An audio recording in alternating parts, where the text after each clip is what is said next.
ইতিহাস সাক্ষী হয়ে রইল। কাল থেকে আর বাইকের এরকম দীর্ঘ সারি হবে না, অন্যান্য যানবাহনের দীর্ঘ সারি হবে না।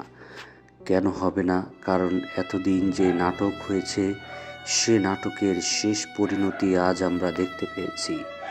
জ্বালানি তেলের দাম প্রায় 25% বৃদ্ধি পেয়েছে। অকটেনের দাম 120 থেকে বেড়ে 140-এ উন্নীত হয়েছে। এতদিন যে নাটক মঞ্চস্থ হলো, আজ তারই শেষ দৃশ্যের অবতরণ হলো। দীর্ঘ কিলোমিটারকে কিলোমিটার যে বাইকের সারি ছিল, সেটা আজ ইতিহাস হয়ে রইবে বলেই আমি মনে করি।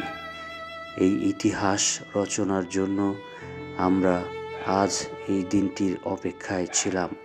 ইতিহাস হয়ে রইল বাইকের দীর্ঘ সারি।